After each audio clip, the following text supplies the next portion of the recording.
झूठी शिकायत, झूठी गवाही, झूठा हलफनामा पे रोक लगाने के लिए मैंने माननीय सुप्रीम कोर्ट में पीएल फाइल किया था और माननीय सुप्रीम कोर्ट ने केंद्र सरकार के अलावा सभी राज्य सरकारों को नोटिस जारी किया। मैंने अपनी याचिका में कहा है कि भारत में जो 5 करोड़ केसेस चल रहे हैं ये सारे असली केस नहीं है, इसमें फर्जी केस बहुत बड़ी संख्या में है। और फर्जी केस इसलिए हो रहे हैं क्योंकि फर्जी शिकायत करने वालों को सज़ा नहीं मिल रही है, फर्जी जांच करने वालों को सज़ा नहीं मिल रही है, फर्जी गवाही देने वालों को सज़ा नहीं मिल रही है, फर्जी एफिडेविट फाइल करने वालों को सज़ा नहीं मिल रही है। इसलिए पूरी बाढ़ आई पड़ी है। जबकि सिंगापुर में, चीन में, जापान में, अमेरिका में फर्जी शिकायत, फर्जी जांच, फर्जी गवाही, फर्जी एफिडेविट एक सीरियस क्राइम है। मैंने माननीय सुप्रीम कोर्ट को ये भी कहा है कि झगड़ा होता है खेत का और मुकदमा दर्ज किया जाता है SC ST एक्ट में। झगड़ा होता है चक्रोट का और वहाँ पे छेड़छाड़ और बलात्कार के मुकदमे दर्ज हो जाते हैं।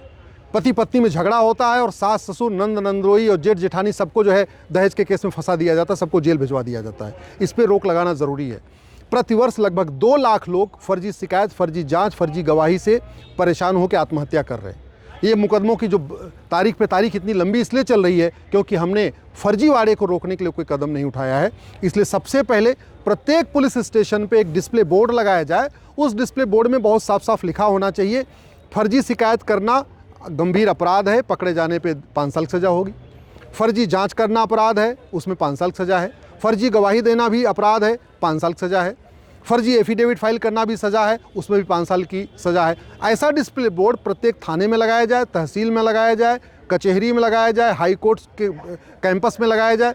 ऐसा जो फर्जी के खिलाफ जो अपराध है, जो फर्जीवाड़े के खिलाफ धाराएं हैं, इसके बारे में प्रत्येक कॉलेज में, प्रत्येक यूनिवर्सिटी कैंपस में भी इसका डिस्प्ले बोर्ड लगाया जिससे सबको पता रहे, लोग फर्जी केस करने से डरे। दूसरा मैंने इसमें सजेशन ये दिया है कि जहाँ पे भी कोई शिकायत करने आता है उससे अंडरटेकिंग लिया जाए।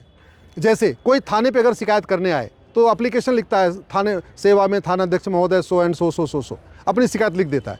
उस शिकायत के बाद उससे 2-3 लाइन और लिखवाया जाए कि जो कुछ मैंने शिकायत में लिखा ये पूरी तरीके से सत्य है और मुझे ये भी पता है कि अगर मेरी शिकायत झूठी पाई जाएगी तो मुझे 5 साल की सज़ा होगी।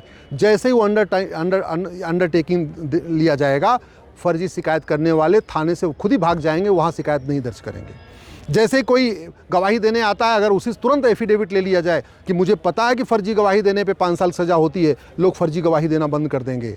जैसे कोई एविडेंस देता है, प्रूफ देता है, उसी से अंडरटेकिंग ले लिया जाए कि मुझे पता है कि फर्जी एविडेंस देना, फर्जी सबूत देना अपराध है, 5 साल सज़ा हो सकती है, वो वापस छोड़ के चला जाएगा।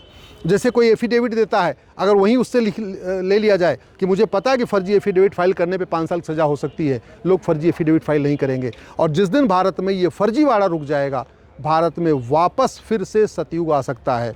इसलिए एक हमने बिल बना के दिया है अपनी पिटीशन में, उसका नाम ही हमने रखा है सतयुग एक्ट। आज की डेट में सिंगापुर में सतयुग है, जापान में सतयुग है, दुनिया के कई देशों में सतयुग है। वहाँ फर्जी केस नहीं होते, फर्जी जांच नहीं होती, फर्जी गवाही नहीं होती, फर्जी एविडेंस नहीं दिए जाते। क्यों? क्योंकि वहाँ फर्जीवाड़ा करना अपराध भी है और फर्जीवाड़ा करने वालों को सज़ा भी मिलती है। हमारे देश में फर्जीवाड़ा करना अपराध तो है लेकिन सज़ाई नहीं मिल रही है। इसलिए जो ये चैप्टर 14 है BNS का, जिसमें फर्जीवाड़ा करने पे अपराध है, उसी को ही हमने इम्प्लीमेंट कराने के लिए माननीय सुप्रीम कोर्ट ने PL फाइल किया है। माननीय सुप्रीम कोर्ट ने केंद्र सरकार के अलावा सभी राज्य सरकारों को नोटिस जारी किया है। 4 सप्ताह के अंदर जवाब मांगा है। मार्च के अंतिम सप्ताह में फिर सुनवाई होगी। मुझे पूर्ण विश्वास है कि माननीय सुप्रीम कोर्ट इस पे डायरेक्शन पास करेगा और फर्जी शिकायत, फर्जी जांच, फर्जी गवाही, फर्जी एफिडेविट, फर्जी विटनेस, फर्जी एविडेंस के ऊपर रोक लगेगी।